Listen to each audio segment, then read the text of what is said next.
Halo guys, welcome back to WSH, Wofamen Sambeng Horror. Di sini kami akan mereview sebuah film horor yang berjudul Pamali. Oke, langsung saja tanpa berlama-lama, mari kita review filmnya. Film ini menceritakan tentang seorang wartawan yang baru saja kehilangan pekerjaan bersama sang istri dan ingin menjual rumah peninggalan orang tuanya untuk memulai hidup baru. Di desa tersebut, mereka tanpa sengaja melanggar adat yang telah menjadi tradisi, sehingga menghadapi keberadaan makhluk halus yang mengancam nyawa mereka. Nama-nama pemeran di dalam film ini ada Martino Leo sebagai Jaka Sunaria, Jordan Omar sebagai Jaka Kecil, Putri Ayudia sebagai Rika Ritnosari, Taskia Namya sebagai Nenden Sunaria, Rukman Rosadi sebagai Dadang Sunaria, Fajar Nugraha sebagai Cecep, dan masih banyak lagi. Oke. Yang disukai dari film ini, lo dulu Tra. Kalau gue yang disukai itu untuk lokasinya udah bagus sih, untuk lokasi filmnya.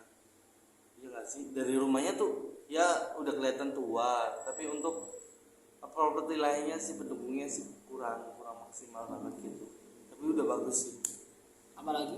Terus untuk pemeran menjiwai karakternya sih udah dapet menurut saya. Oke.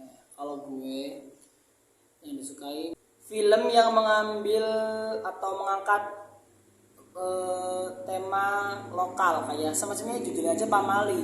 Pamali kan udah kita tuh melekat banget tuh, kayak nggak boleh ikut minggu malam-malam, nggak boleh misalnya keluar maghrib kayak itu, ibu hamil nggak boleh potong rambut dan sebagainya. Dan juga di film ini juga ada beberapa yang memakai bahasa Sunda, baik itu ya terutama untuk dialog orang tua ya kayak gitu, dan mantra-mantra mungkin ya di situ terdapat mantra yang memakai bahasa Sunda juga.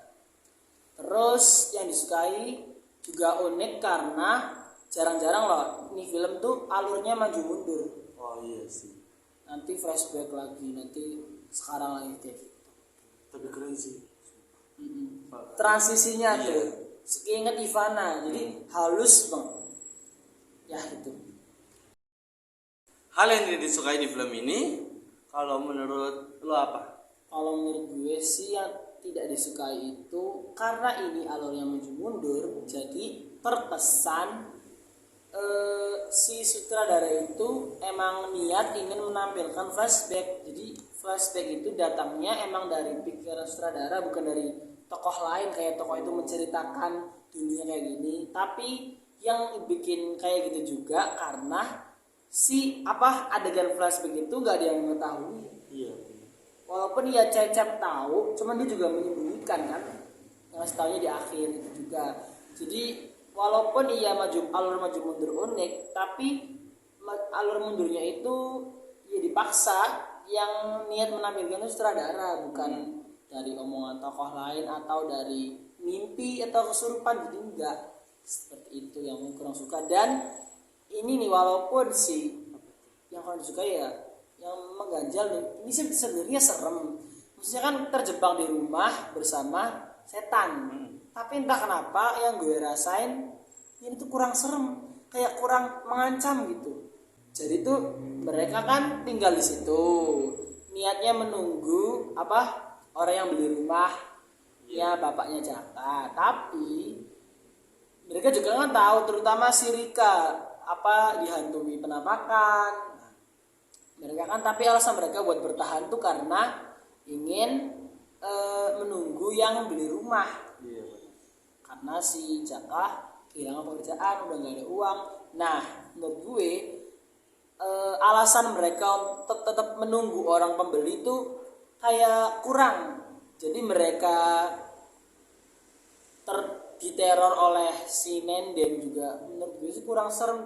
Padahal Nendennya actingnya udah bagus, apa flashbacknya juga dia tuh tersiksa. Iya.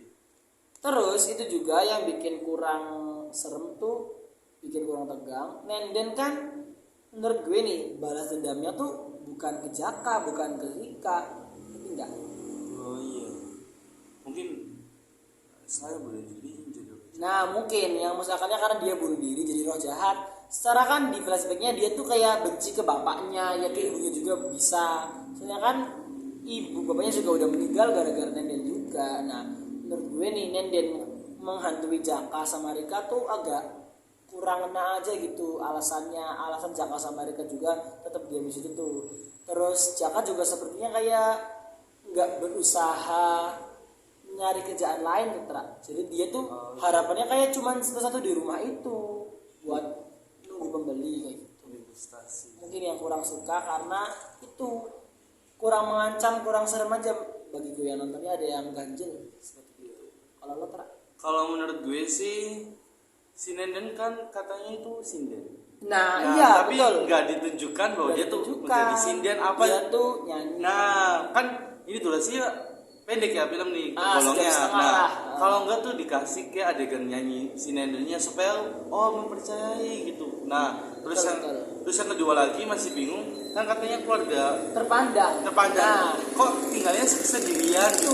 Kan nggak ada seharusnya tetangga. Nah, yang gue juga nonton tuh katanya kok keluarga terpandang, cuman rumahnya di samping nggak ada orang. Lahan kayaknya tuh spesial gitu di. Terus nggak ada scene di mana si bapak itu bapaknya Jaka sama ibunya Jaka kayak dihormati orang kampung, kayak banyak yang nyapa, jadi nggak ada scene kayak gitu. Jadi temen-temen kayak dihukum-hukum aja gitu. Nah, jadi kan bapaknya Nenden tuh ngurung Nenden, alasannya dia tuh malu karena punya anaknya gila, takut mencemarkan nama baik keluarga. Nah, itu tuh nggak dikasih adegan di mana mereka tuh dihormati orang, disegani, jadi tuh kayak kurang dapet aja gitu. Bener-bener itu ya sih yang bikin ngancel. Ya, lanjut nih ke adegan memorable di film Pamali ini. Lotra. Kalau gue yang memorable itu fotonya si Nenden. Fotonya Nenden. Itu terngiang-ngiang banget sepanjang film kalau udah ditunjukin foto si Nenden. Itu emang ngeri sih. Yang foto pengantin yang besar. Udah tatapannya tajam gitu. Ada lagi? Terus ya pas Nenden di Grogol juga itu gimana sih kok manusia kayak diperlakukan seperti hewan itu yang kasihan. Terus bener sih kakinya juga kayak udah kotor, lecet, kena itu besi borgolnya tuh. Nah kalau gue dengan memorable tuh tewasnya bapak. Oh iya. Itu Rukman Rosadi atau bapak siapa lupa namanya. Yang sabun jatuh, yang kirain pertama tuh sabunnya bakal keinjak kepleset, ternyata enggak. Tapi yang kedua kalinya kepleset, barulah kena bak mandi kepalanya terus meninggal. Itu sih yang memorable tuh. Karena sepanjang film tuh kayak belum ada adegan sadis. Yang pertama sadis itu aja. Iya, benar. Yang bapak mati. Setelahnya kan paling yang bunuh diri dan sebagainya. Terus yang memorable lagi apa ya? Ini mungkin pas cari itu peralatan untuk ritual itu juga. Oh iya itu Ending kita tuh itu ending film sih, ending tuh sebenarnya bagus ending film tuh. Jadi tuh emang si Jaka itu punya niat usaha untuk memberhentikan roh Nenden itu dengan ya si Rikanya dirasuki oleh Nenden. Bagus itu endingnya, agak bikin menonton tuh ikut itu juga agak ikut panik karena yang dilakukan oleh Jaka. Pertanyaan-pertanyaan di film ini kalau menurut lo apa nih yang mau ditanyain? Yang mau ditanyain apa ya? Oh iya, apakah